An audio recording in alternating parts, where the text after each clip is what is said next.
Rebecca huddled under her duvet, the thin fabric doing little to muffle the booming voices downstairs. Her parents were at it again, their words like daggers thrown in the dark. She squeezed her eyes shut, willing herself away to Fantisma.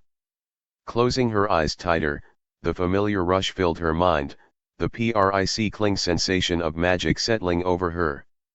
She was Princess Rebecca, standing on the sun-drenched balcony of Castle Crystal, the wind whispering through her long, braided hair.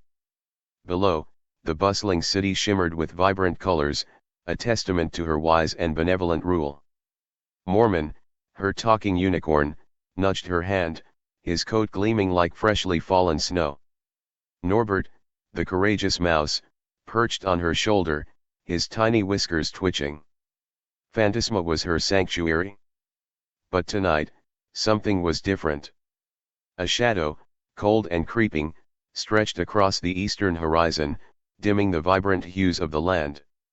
The laughter of the sprites was muted, the songs of the birds hushed. Even Mormon seemed uneasy. "What troubles you, my princess?" he asked, his voice laced with concern. Rebecca knew. The negativity from her parents' fighting had seeped into Fantisma, corrupting it like a slow-acting poison. She could feel it in the air, a palpable sense of dread.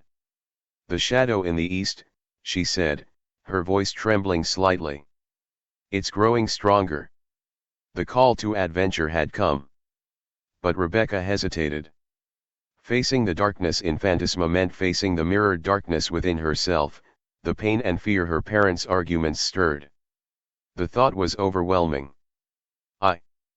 I don't know if I can," she whispered, her voice barely audible. Suddenly, she felt a soft weight on her lap. It was Bear, her beloved teddy bear from the real world. He couldn't talk in Fantisma, but tonight was different. She felt a surge of warmth emanating from him, a familiar comfort. He was a tangible link to her strength, a reminder that even a small girl could be brave. "You are stronger than you think, Rebecca," a voice echoed in her mind, a voice that sounded like her own, yet resonated with Bear's familiar comforting presence. "Fantisma needs you. You are Princess Rebecca, destined to be the greatest queen." It was enough. With a newfound resolve, Rebecca straightened her shoulders. "We leave for the east at dawn," she declared, her voice ringing with a confidence she hadn't felt before. Crossing the threshold was jarring.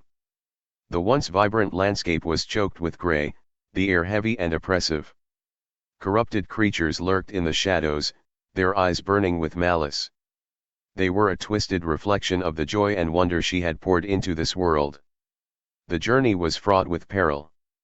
They faced packs of shadow wolves, fought against corrupted knights who had once sworn allegiance to her, and navigated treacherous swamps filled with whispering horrors. With each challenge, Rebecca felt her self-doubt surge. Was she strong enough? Was she worthy of being a princess? But with each obstacle overcome, her resolve grew. She saw the fear in the eyes of the creatures, the pain hidden beneath the corruption. She knew she had to save them, not just for Fantisma, but for herself. She united the disparate creatures, leading the sprites, the dwarves, and even the grumpy gnomes. She proved herself a leader, a warrior, and a friend. Finally, they reached the inmost cave, the heart of the darkness. Before them loomed a fortress of black obsidian, radiating an aura of pure negativity. An army of shadow creatures stood guard, blocking their path. They fought with courage and determination, but the shadow creatures were relentless. Mormon's horn gleamed as he charged into the fray, Norbert nipped at the heels of the enemy, and Rebecca wielded her magic with newfound power. They broke through the vanguard and faced the source of the corruption, the evil king. He was a towering figure of immense darkness, his eyes burning with hatred. He unleashed a torrent of dark energy, flooding Rebecca's mind with her deepest fears and insecurities. She saw her parents arguing, her loneliness, her feelings of inadequacy. The darkness threatened to consume her, to drag her down into despair. She stumbled, almost falling, but then she felt Bear's presence beside her, unwavering. She saw the faces of her allies, their eyes filled with hope and trust. She remembered the warmth of Mormon's fur, the loyalty in Norbert's tiny heart. Drawing strength from the unwavering support of her friends, Rebecca stood tall. She closed her eyes, focusing on the love and joy she had poured into Fantisma. She remembered the laughter of the sprites, the songs of the birds, the beauty that still existed beneath the shadow. Her pure soul, forged in the fires of adversity, refused to be tainted. She opened her eyes, her gaze unwavering. "You cannot win," she declared, her voice ringing with power. "Fantisma is built on love and hope, and that is stronger than any darkness." A blinding light erupted from her, dispelling the shadows and weakening the evil king. He screamed in agony as the darkness within him began to dissipate. Instead of destroying him, Rebecca offered him compassion. She saw the pain and loneliness that had driven him to darkness. She reached out a hand, and tentatively, he took it. The darkness surrounding him receded, replaced by a faint glow. The evil king was no more.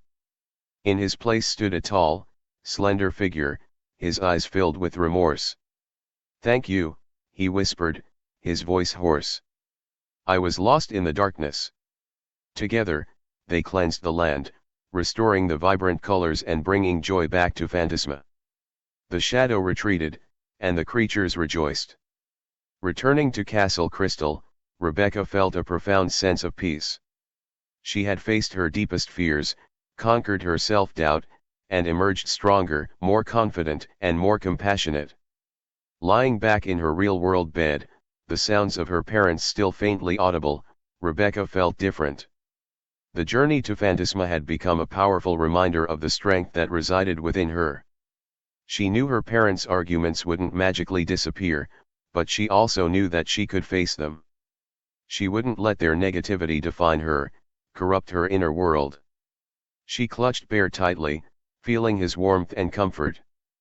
By standing up for Fantisma, for what she loved, she had found the courage to stand up for herself.